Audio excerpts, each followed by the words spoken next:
नमस्ते बच्चों। नमस्ते बच्चों।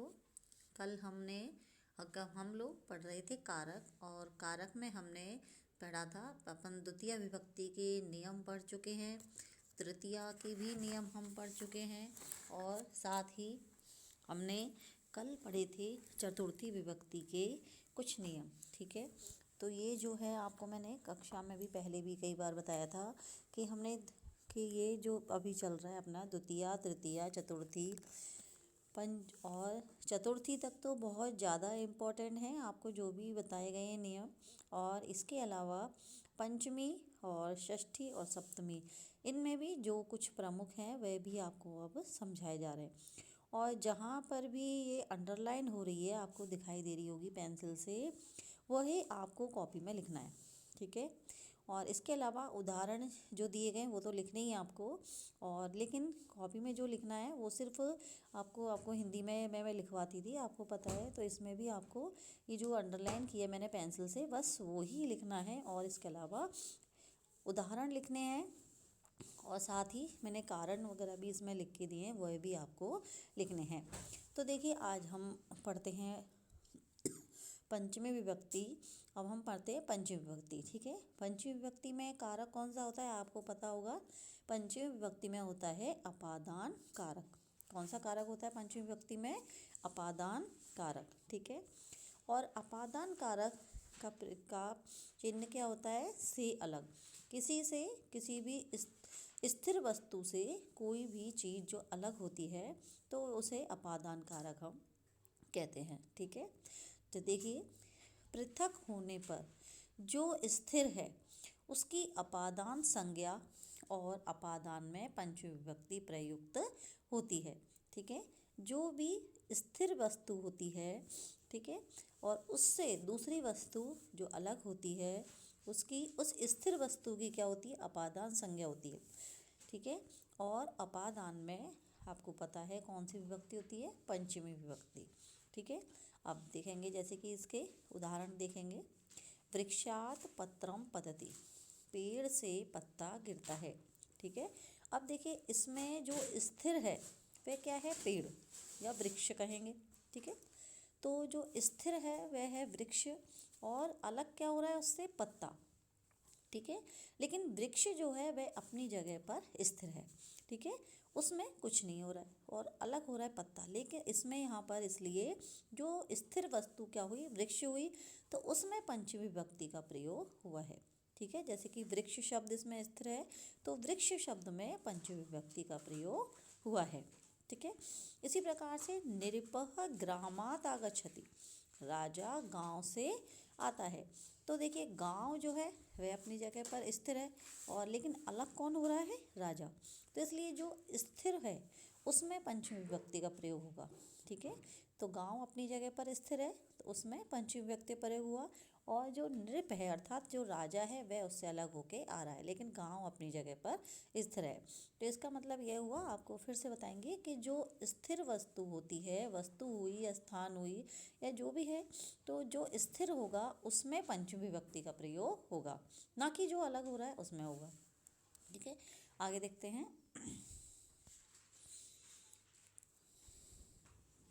आगे देखेंगे। अब देखिए, ये तो पहला नियम था, अब देखते हैं दूसरा नियम। देखिए, भय अर्थानाम रक्षा अर्थानाम च धातूनां प्रयोगे भयस्य यद हेतु अस्ति तस्य अपादान संज्ञा भवति, अपादाने च पंचमी विभक्ति भवति। ठीक है, देखेंगे, भीतर अर्थानाम भय हेतु, अर्थात भय अर्थ वाली और रक्षा अर्थ वाली। ठीक है, भय अर्थ वाली और रक्षा अर्थ वाली धातुओं के प्रयोग में भय का जो कारण है, अर्थात जिससे भय उत्पन्न होता है, भय समझते हैं आप? डर। ठीक है, जिससे डरा जाता है या जो डर का कारण है, या फिर रक्षा अर्थ वाली, रक्षा मतलब जिससे कि रक्षा की जाती है, उसमें उसकी अपादान संज्ञा होती है, और अपादान में पंचमी विभक्ति होती है। ठीक है।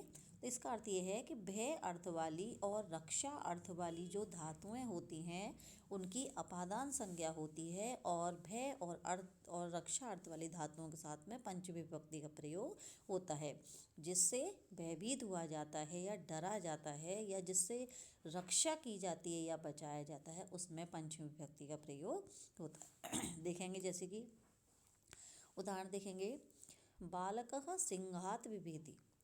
बालकः सिंहात विभेति, इसका अर्थ है बालक शेर से डरता है। अब यहाँ पर डर का कारण क्या हुआ? शेर, ठीक है। तो इसमें सिंह शब्द, सिंह जो है वह डर का कारण हुआ या शेर डर का कारण हुआ, तो इसलिए सिंह शब्द में पंचमी विभक्ति का प्रयोग होगा, ठीक है। और इसमें भी धातु का प्रयोग हुआ है, विभेति जो शब्द बना हुआ है विभेति, उसमें भी धातु का प्रयोग हुआ है, इसलिए यहाँ पर सिंह शब्द में पंचमी विभक्ति आई है। जैसे कि इसका कारण देखिए, यहाँ पर मैंने लिख के आपको बता रखा है, तो आप इस प्रकार से अपनी कॉपी में भी लिखेंगे कि भी धातु योगे पंचमी विभक्ति भवति, ठीक है। यदि विभेति शब्द आता है तो आप इस प्रकार लिखेंगे कारण। और यदि दूसरा उदाहरण देखते हैं, निरपः दुष्टात् रक्षति अथवा त्रायते, इसका अर्थ एक ही है, राजा दुष्ट से रक्षा करता है या बचाता है, ठीक है। तो इसमें रक्ष धातु और जो त्रय धातु दोनों का प्रयोग जो हुआ है, ये किससे इसमें रक्षा की जा रही है, बचाया जा रहा है। किससे बचाया जा रहा है? दुष्ट से। दुष्ट से, दुष्ट कोई व्यक्ति है उससे रक्षा की जा रही है किसी की, तो उसमें अब ये रक्षा किससे की जा रही है? दुष्ट से। तो इसमें पंचमी विभक्ति का प्रयोग हुआ है। तो यहाँ जो हम कारण लिखेंगे, आपको मैंने इधर दे रखा है, तो रक्ष यदि आता है वाक्य में, रक्ष धातु आती है या त्रा धातु आती है, दोनों में से कोई भी आती है, वहाँ हम कारण इस प्रकार से लिखेंगे, रक्ष धातु योगे पंचमी विभक्ति भवति, त्रा धातु योगे पंचमी विभक्ति भवति, ठीक है। इस प्रकार से अब अगला नियम ज़्यादा इम्पोर्टेंट नहीं है इसलिए इसको छोड़ देंगे, आगे चलते हैं हम। जुगुप्सा विराम प्रमाद अर्थक धातूनां प्रयोगे यस्मात् घृणाद् आदि क्रियते तस्य अपादान संज्ञा भवति, अपादाने च पंचमी विभक्ति भवति, ठीक है। अब इसका अर्थ ये है कि जुगुप्सा विराम प्रमाद अर्थ वाली धातुओं के योग में जिससे घृणा आदि की जाती है उसकी अपादान संज्ञा होती है, और अपादान में पंचमी विभक्ति प्रयुक्त होती है। देखिए जिस प्रकार से कि इसके कुछ उदाहरण दिए गए हैं, देखेंगे उनको। महेशः पापात् जुगुप्सते, कुलदीपः अधर्मात् विरमति, मोहन अध्ययनात् प्रमाद्यति। अब देखिए इनमें पहले में एक जुगुप्स धातु का प्रयोग हुआ है, जुगुप्सा का अर्थ होता है घृणा, ठीक है। और विरमति, और इसमें दूसरे में विरम धातु का प्रयोग हुआ है, और तीसरे में हुआ है प्रमाद धातु का। तो इनमें जो भी धातु वाक्य में दी हुई होगी उसका इस प्रकार से लिख करके हम कारण लिखेंगे। जुगुप्स धातु योगे पंचमी विभक्ति भवति, विरम धातु योगे पंचमी विभक्ति भवति, प्रमाद धातु योगे पंचमी विभक्ति भवति, ठीक है। आगे देखेंगे, भू धातु यह कर्ता तस्य यदुत्पत्ति स्थानम तस्य अपादान संज्ञा भवति, अपादाने च पंचमी विभक्ति भवति, ठीक है। भुवः प्रभवः, ठीक है। इसका अर्थ ये है कि भू धातु के कर्ता का जो उत्पत्ति स्थान है, भू का अर्थ क्या होता है? होना, ठीक है। तो होना जो है धातु है उसका जो कर्ता है और उसका उत्पत्ति स्थान जो है उसके अपादान संज्ञा होती है, और अपादान में पंचमी विभक्ति होती है, ठीक है। देखेंगे जैसे कि गंगा हिमालयात् प्रभवति, गंगा हिमालय से उत्पन्न होती है, ठीक है, या निकलती है, ठीक है। तो गंगा का उत्पन्न होने का स्थान क्या हुआ? हिमालय, ठीक है। तो इसलिए हिमालय शब्द में पंचमी विभक्ति का प्रयोग हुआ है। तो ये बहुत इंपॉर्टेंट है, इसको बहुत ध्यान से करेंगे और ये आते हुए हैं। काश्मीरेभ्य वितरस्ता नदी प्रभवति, कश्मीर से वितस्ता नदी बहती है या उत्पन्न होती है। तो इनमें उत्पत्ति स्थान क्या है? पहले में है हिमालय, दूसरे में है कश्मीर, ठीक है। तो ये जो उत्पत्ति स्थान हुए इसमें पंचमी विभक्ति का प्रयोग हुआ है। तो इनका जब हम कारण लिखते हैं भू धातु योगे पंचमी विभक्ति भवति। ठीक है, आगे देखेंगे। जन धातु यह कर्ता तस्य च प्रकृति कारण हेतु तस्य अपादान संज्ञा भवति अपादाने च पंचमी विभक्ति भवति। देखेंगे जन धातु का, जन का अर्थ भी यही होता है उत्पन्न होना। जन धातु का जो कर्ता होता है और उसका जो कारण है उसकी अपादान संज्ञा होती है और अपादान पंचमी विभक्ति होती है। ठीक है, जैसे कि देखेंगे गोमयात वृश्चिकः जायते। गोमयात, आप गोमय का अर्थ होता है गोबर से बिच्छू उत्पन्न होता है। ठीक है, कामात क्रोधः जायते। काम से क्रोध उत्पन्न होता है, यानी कि इच्छाओं से क्रोध उत्पन्न होता है। तो इसमें देखिए जन धातु का प्रयोग हुआ है। अब यहाँ पर बिच्छू के उत्पन्न होने का कारण का है गो। ठीक है, और दूसरे वाक्य में क्रोध का उत्पन्न होने का कारण क्या है काम। ठीक है, तो इन दोनों शब्दों में पंचमी विभक्ति का प्रयोग हुआ है क्योंकि वाक्य में जन धातु का प्रयोग हुआ है। जन धातु दी आई हुई है, इसलिए इन दोनों शब्दों में पंचमी विभक्ति का प्रयोग हुआ है। इसका एक तात्पर्य है कि जहाँ पर भी जन धातु आएगी वहाँ पंचमी विभक्ति का प्रयोग होगा। जिसका कारण जब लिखते हैं तो जन धातु योगे पंचमी विभक्ति भवति। नेक्स्ट देखेंगे। यदा कर्ता यस्मात् दर्शनम इच्छति। जब कर्ता जिससे दर्शन चाहता है, दर्शन मतलब छिपना चाहता है, तब उस कारक की क्या होती है अपादान संज्ञा होती है और अपादान में पंचमी विभक्ति होती है। देखिए जब कर्ता जिससे अदर्शन, अदर्शन का अर्थ क्या होता है, दर्शन माने क्या होता है दिखना और अदर्शन माने छिपना। ठीक है, तो जिससे अदर्शन चाहता है अर्थात छिपना चाहता है तब उस कारक की अपादान संज्ञा होती है और अपादान में पंचमी विभक्ति प्रयुक्त होती है। जैसे कि बालकः मातुः निलीयते। बालक माता से छिपता है। अब इसमें छिपने का कारण कौन है, किससे छिप रहा है बालक, माता से। तो इस माता शब्द में पंचमी विभक्ति का प्रयोग होगा। ठीक है, इसी प्रकार से आगे देखेंगे। महेशः जनकात् निलीयते। महेश पिता से छिपता है। जनकात् का अर्थ क्या होता है, जनक माने क्या होता है पिता, पिता से छिपता है। तो इनमें छिपने का कारण ऊपर वाले वाक्य में हुआ माता, दूसरे में हुआ पिता। तो इसमें ऊपर में मातु शब्द में पंचमी विभक्ति का प्रयोग हुआ है और नीचे जनक शब्द में पंचमी विभक्ति का प्रयोग हुआ है। तो कारण जब हम लिखते हैं निली धातु योगे पंचमी विभक्ति भवति। आगे देखेंगे। वारणार्थानां धातूनां प्रयोगे यः ईप्सित अर्थः भवति तस्य कारकस्य अपादान संज्ञा भवति। अपादान संज्ञा भवति।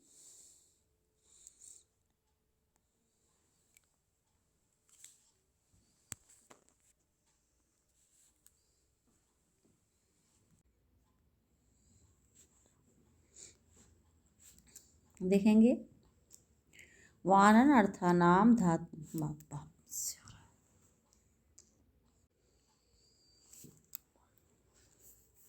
देखिए वानन अर्थानां धातूनां प्रयोगे यह ईप्सित अर्थः भवति तस्य कारकस्य अपादान संज्ञा भवति अपादाने च पंचमी विभक्ति भवति। वारणार्थक अर्थात दूर करना धातुओं के प्रयोग में जो इच्छित अर्थ होता है उस कारक की अपादान संज्ञा होती है और अपादान में पंचमी विभक्ति होती है। ठीक है, वारण का अर्थ होता है किसी से दूर करना, ठीक है, या दूर हटाना। ठीक है, तो उसकी अपादान जिससे दूर हटाया जाता है उसकी अपादान संज्ञा होती है और उसमें पंचमी विभक्ति का प्रयोग होता है। किसी भी चीज़ से किसी को दूर हटाया जाता है। जैसे कि कृषकः यवेभ्य गां वारयति। किसान जौ से, यव का अर्थ होता है जौ से गाय को दूर हटाता है। भाई जैसे खेत है जौ का और वहाँ पर गाय उसको खा रही है तो उसको किसान दूर हटा रहा है। ठीक है, तो किसान यवों से या जौ से गाय को दूर हटाता है। तो यहाँ पर कौन सी विभक्ति प्रयोग हुआ है, यव शो शब्द है उसमें किसका प्रयोग हुआ, पंचमी विभक्ति का। ठीक है, तो इसका जब हम कारण लिखेंगे तो वारण अर्थानाम धातुनाम प्रयोगे पंचमी विभक्ति भवति। ठीक है, अब देखिए अगला देखेंगे। जब दो पदार्थों में से किसी एक पदार्थ की विशेषता प्रकट की जाती है तब विशेषण शब्दों के साथ एसुन अथवा तरप प्रत्यय का प्रयोग किया जाता है।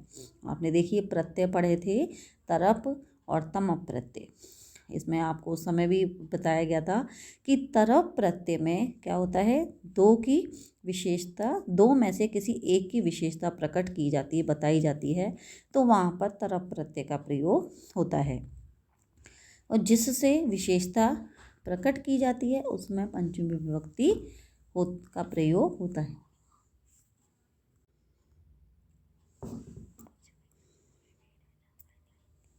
जब देखिए दो पदार्थों में से किसी एक की विशेषता प्रकट की जाती है तब वहाँ पर ठीक है तरप प्रत्यय का प्रयोग किया जाता है, और जिससे विशेषता प्रकट की जाती है उसे पंचमी विभक्ति का प्रयोग होता है। जैसे कि उदाहरण देखेंगे, रामः श्यामात् पटुतरः अस्ति।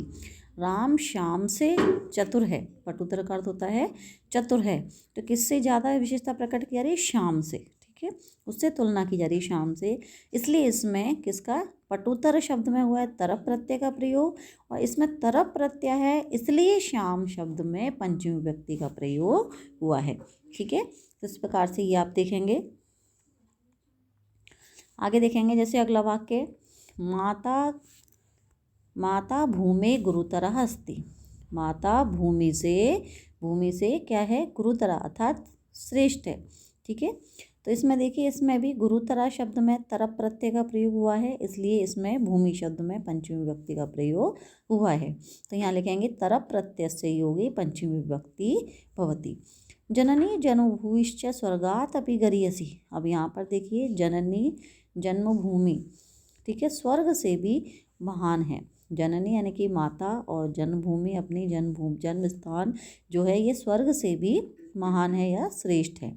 तो इसमें स्वर्ग से जिससे तुलना की गई इसलिए स्वर्ग शब्द में पंचमी विभक्ति का प्रयोग हुआ है। आगे देखेंगे, अधोलिखित शब्दानाम योगे पंचमी विभक्ति भवति। नीचे लिखे शब्दों के योग में पंचमी विभक्ति होती है। ठीक है, इसमें देखिए कुछ ही शब्द दिए हुए हैं, निम्नलिखित शब्दों के योग में पंचमी विभक्ति का प्रयोग हुआ है। जैसे कि शब्द दिए हुए हैं आपके में देखेंगे इसको, ऋते प्रभृति वही, पूर्वम प्राक, अन्य अनंतरम, पृथक परम बिना। ठीक है, तो ये शब्द कुछ दिए हुए हैं, इनके योग में पंचमी विभक्ति का प्रयोग हुआ है। और ये देखेंगे आप, जिन पर मैंने टिक लगाए हैं ना, निशान लगाए राइट के, वो ही आप अपनी कॉपी में लिखना, क्योंकि ये ज़्यादा प्रमुख हैं।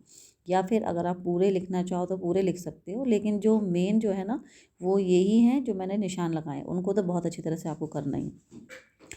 हाँ देखिए, ऋते का अर्थ होता है बिना, तो ज्ञानात् ऋते मुक्ति न भवति, ज्ञान के बिना मुक्ति नहीं होती है। प्रभृति का अर्थ होता है से लेकर, सह बाल्यकात् प्रभवति अद्यावति अत्रैव पठति, वह बचपन से लेकर आज तक या अभी तक यहीं पढ़ता है। ठीक है, अब इसमें प्रभृति शब्द आया है, तो जो हम कारण लिखेंगे तो देखिए शब्द जो दिए हुए हैं इनके योग में अपन ने पहले भी इस प्रकार से किए हुए हैं द्वितीय विभक्ति में, तो कारण लिखेंगे प्रभृति शब्द से योगे पंचमी विभक्ति भवति। वही शब्द आएगा वाक्य में तो हम लिख देंगे वही शब्द से योगे। और जैसे कि अनंतरम आएगा, वही का अर्थ होता है बाहर, छात्रः विद्यालयात् बहिः गच्छन्ति, छात्र विद्यालय से बाहर जाते हैं।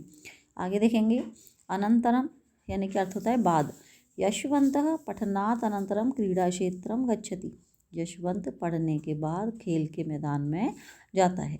ठीक है, फिर है पृथक, पृथक का अर्थ होता है अलग, नगरात् पृथक आश्रम अस्ति, नगर से अलग आश्रम है। ठीक है, अगला है बिना, बिना हमने पहले भी पढ़ा था और इस अभी फिर पढ़ेंगे इसको पंचमी में।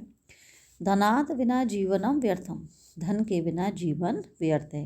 तो इस प्रकार से ये हमने कुछ शब्द पढ़े हैं, इनके योग में पंचमी विभक्ति का प्रयोग हुआ है। ठीक है, तो कारण भी मैंने आपको ये लिख के दिया है ऊपर। इस प्रकार से जो भी शब्द वाक्य में दिया हुआ होगा उस शब्द को लिख करके आप पंचमी विभक्ति का प्रयोग इस प्रकार से इसमें लिख देंगे। ठीक है, तो ये जो आपको करवाया है इसको अपनी कॉपी में भी करेंगे अच्छी तरह से और समझेंगे। ठीक है, धन्यवाद।